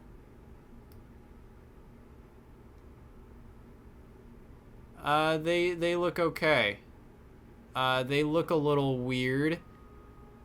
Like, you can see, like, I kind of look like I'm stepping into another dimension, but, it does, you know, it's not that big of a deal. But yeah, you can see, I wanted to film the tinfoil because you can see, like, the lighting is kind of like, you know, like, it, you know, like, you can just tell the difference between what's filmed in a picture. So what I did here was, the guys did 2 takes, and Eric said, you know, like, Eric had words that had to be bleeped, but the problem is, like, bleeping words when everybody else is talking just sounds awkward. So what I did was, you know, like, this was the part that, you know, this was the audio to what was filmed, but I used audio from another take that we did, and I overlaid it over. So even though Eric says, "Oh, F yeah, dude, F yeah," like, I bleeped that, but you can hear other people talk. Because what I like to do is I like to bleep stuff, but I like music and other sound effects to still be heard, because it makes the bleep almost sound more natural. It makes it sound like it's a part of the experience. It's a part of what, it's something that was actually filmed. So that just helped out, where it's just like, even though he's swearing and it's bleeped, you can still hear people talking over him. And this was a giant, like, this took a while, just making sure, like, you know, masking everything, masking this blue border coming in here. And it's not perfect, you know, there are some parts where it overlaps a little bit, but, you know, it does the job. And then when the blue border was coming down on me, I had to mask all this out here. And then here, I pretty much had to redo these shots. You know, the original one that I just did on a green screen, but it looked so unnatural. I needed some kind of, like, I needed something to land on me to just give that impact that there is something on top of me. Because without that, you can still mask out a blue, like, the blue end screen to land on me, but it would take a lot more time to make it look realistic and make it look right. So what I did was I had my girlfriend just slam this on my back and you know, just so then it gives me, you know, like, something more to work with, so then I can more easily overlay this stuff and it looks more natural. Of course, like, it kind of goes up like that, and like obviously, like, that happened. I think I could have fixed that, but again, like, it was something where I was just like, I think I noticed that like an hour before, like, I was ready to export, and I was just like, I'm just ready to get this. Like, it works, it does the job. And actually, like, right when the blue screen comes down, a really distorted version of Breakout plays in the background. It's very, very faint, but you can kind of hear it. And yeah, I think, yeah, that's a mask. That isn't a transition or anything. I was planning to do another, like, mask kind of effect, and I think I did that for them here. But then I realized, like, why did I do that when I could just, you know, put the blue border in the background and then put, like, you know, like, put it behind them since they're on a green screen, and then, you know, kind of like mask out, you know, or at least, like, just put a line behind them and then put another line in front of them. And that's what I did for the rest of them, because instead you can kind of see, like, the mask kind of, like, you know, kind of shifting in and out. And I was like, that's so much work, and I don't have to do it that way. Like, you can see here, like, I just made it so then, like, you know, I masked out the back of the blue border and I put the front of the blue border in front of them. And then for this, I masked out the front of the blue border, and I put the back of it behind them, pretty much. And then we just have a bunch of the Wii games, pretty much. I just took a bunch of stuff from my collection, and I just made them, like, really blurry, and I just flung them in front. There's more than just Rhythm Heaven Fever hitting the blue border here. It's just, I copied and pasted a lot of them, and pretty much the only one that ever appeared was Rhythm Heaven, for some reason. Like, I can open this up, and you can see a lot of them. Like, yeah, there you go. Yeah, it's more than just Rhythm Heaven, but Rhythm Heaven was just the most prominent one there. This took a good few hours. What I did here was pretty much I green screened and blue screened these both, and I did stop motion of them, like, twirling in the air. I just wanted to do something that was, like, really elaborate for no reason. I just wanted to make it, like, you know, like, because this scene is derivative of the Matanoid scene where I fling it in It's Awesome Baby. And I was like, okay, I want to do something. I want to do a callback to that, but this is, like, more, like, I want to up it a little more. So it's just like, oh, there's two now, and they're spiraling back and forth. You can kind of see, what I also did was I made sure to alternate which one is in the front and which one is in the back, with these. You know, I think a better way to have done it would be to, like, go and covers both have green and blue elements in them, where it kind of makes it so then, like, they're going to, you know, like, they're going to have transparencies. But it was so I don't know, it didn't really matter that much. And just this this, like, giant speed line effect. This is like this is like a couple in a row. Like, this is like an anime speed line effect, but I distorted it so then, like, just this part is one whole thing, and then I just made it so then, like, it's kind of like it's a starburst, like it's coming out from, like, you know, this is, like, you know, the you know, the start point, and it's all kind of a little more 3D. And I love this this explosion sound effect. I love using it, so I wanted to put that in there. And then, yeah, this is just a Photoshop of just the border to look more 3D. And yeah, just all the guys, you know, kind of talking about this. I'm not a fan of the sound effect I used there. I think I was just like, yeah, that'll work. I was trying to find, like, kind of a dispersal sound effect or something like that, but this did the job pretty much. Everything else about this I liked. Like, this is exactly how I wanted it to be. Like, that's exactly what I wanted it to look like. But then this part, this is also exactly how I wanted it to look. You know, ever since the beginning, I pictured it being like, you see the blue border, and then it zooms down to a field. I had to drive an hour to find a field that I wanted. So, like, this was a field that I was just like, perfect. You know, there's some dandelions there, and it's like, it's exactly what I wanted. And I just pictured, like, okay, so it's just like you go from the blue border, and then you go down from space, and you have clouds. And it took me a while to get this correct, and I actually had a version that I used, but I also asked Emily, like, hey, like, I'm animating this, and it looks fine, but do you have, like, a version that you can send me? And she told me that like the blue border is pretty much just like a 2.5D effect that, like it's an amalgamation of like a bunch of different like things from basically the trash that she found. Like I'm pretty sure I see like some VHS tapes and stuff kind of like harvested for this effect, and then she kind of like made it all blue.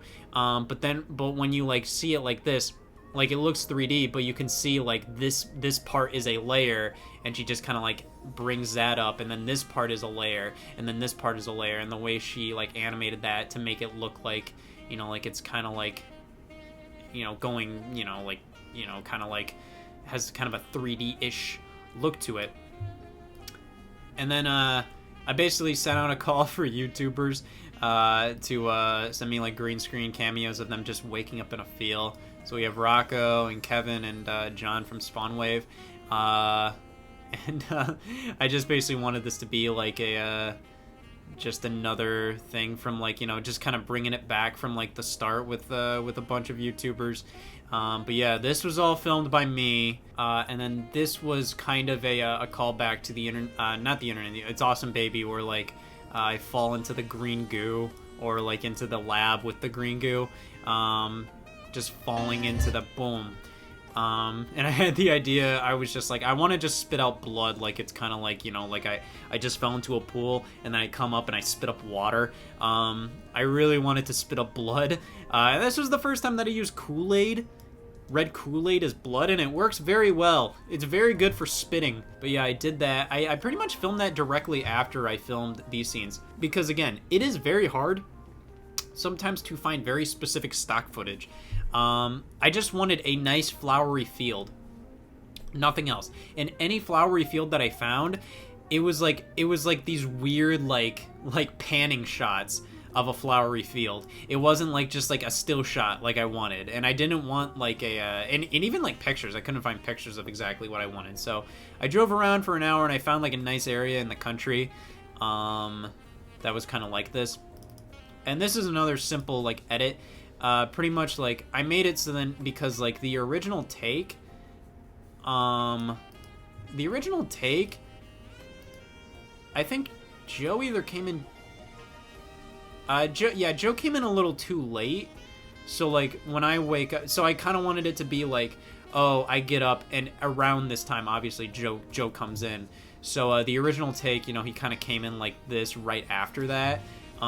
So what I did was I keyed that out, and I made it so then like I started earlier and Joe came in right there.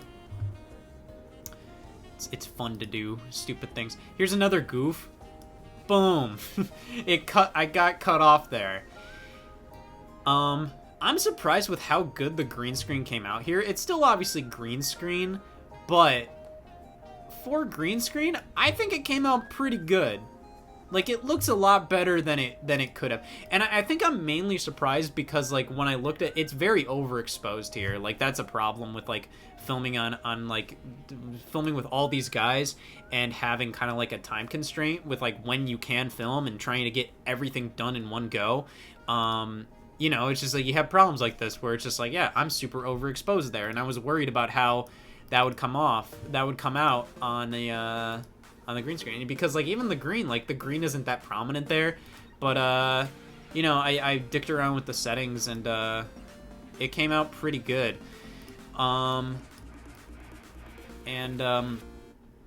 This was a scene added when I got the final cut of Stupid Nintendo Games Reprise, where it's just like, Nick put in this big kind of cymbal hit, kind of like right there, and I was just like, oh great, this would be a good moment to add Vananoid and Espanol to the collection. And I just thought it would be it was good to end at the desk. Cause it's the 200th episode, we gotta end back at the desk. And then, so I like how this came out and I don't like how it came out. I didn't even know there was an effect in Final Cut where I could do all of these screens, and pretty much you can add I think it's called a tile effect. If I look it up, let me see. Yeah, there's a tile effect, and you can add so many different you know, like, you can add, like, hundreds of screens. And you can animate it, too, so then it goes from, like, one, you know, it goes from this many to, like, so many others. Yeah, that's how I did it. And then I animated all these clouds. I basically just took a bunch of PNGs of clouds and I just animated them kind of coming in. You know, I like how it came out, but it's kind of animated a little weirdly, so I probably would change that if I could.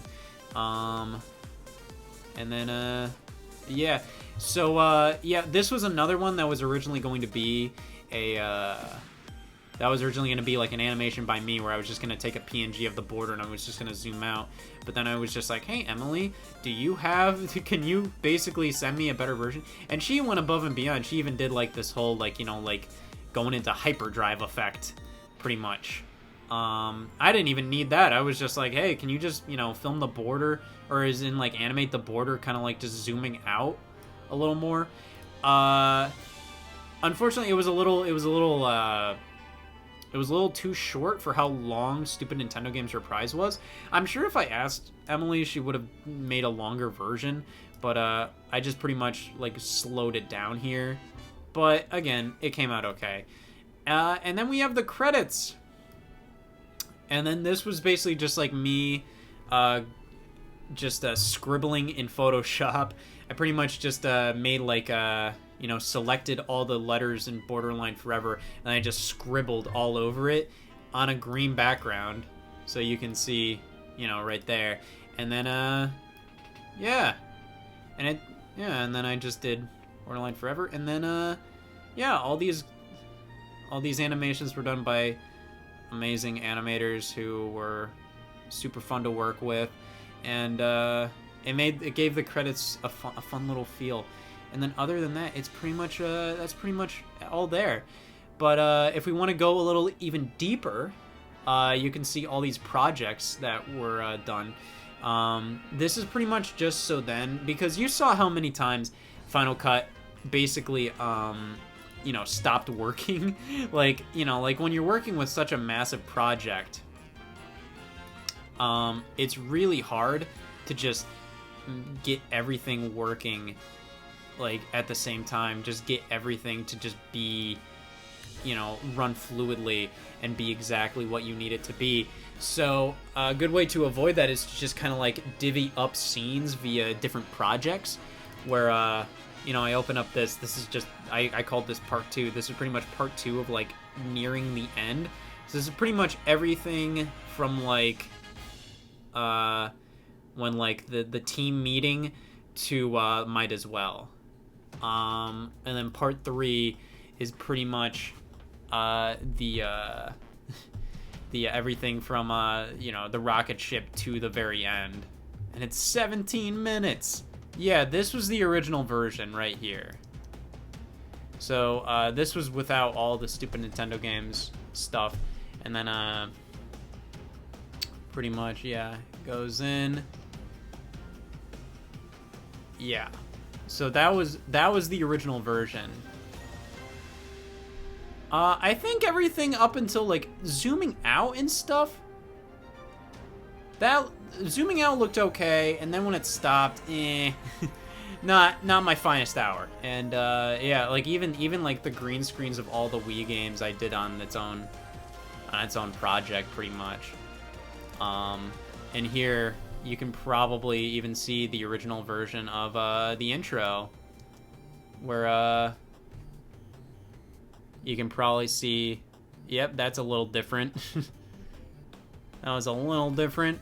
And then you can see, like, yeah, it kind of autofocuses a little bit. And I actually zoomed in. I kind of like the idea of, like, during each of, like, 5, 4, 3, the camera zoomed in, zoomed in, zoomed in. But I decided against that in the final version. You can see, I put in little notes when I didn't have stuff yet. And then, yeah, you can see, like, me kind of, like, these were all the shots for Tinder that I edited, and then I exported that into the iPhone. And this is just a demo for Nick. This is, like, before anything was really, like, this was before I had any, like, idea who I was gonna put in here. And And this is literally just like right when everything was like, all right, you know, like, here you go, Nick. Here's pretty much like everything. This was when he was writing Stupid Nintendo Games Reprise. So I was like, okay, so this is where it starts, and then boom, right after this is when Stupid Nintendo Games, like, this is when the lyrics come in right after this, and that helped quite a bit. And then yeah, this was me working on the intro, pretty much. Yeah, as you can see, certain scenes weren't done yet. Where it's just like it's slightly different. Yeah, even the very end, like I didn't have like these shots yet.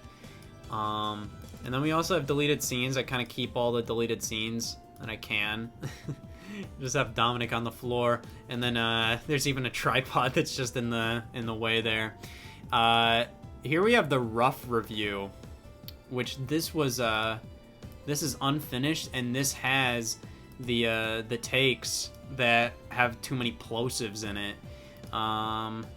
And it's not final yet. There's some blank scenes, but most of it is pretty much here. And yeah, that's pretty much it. We have like the VHS opener, and this was this was pretty much like the version that I made to just play on the TV. Because the problem is, the TV wasn't like, if I had if I actually exported it in 4:3, exporting in 4:3, the TV would actually display it even more letterbox, and I didn't want that. I wanted it to be full screen. So to make it full screen, I had to edit it in widescreen without any like weird effects on it. So that was something that was just yeah. This was pretty much done just for the CRT TV shots, pretty much.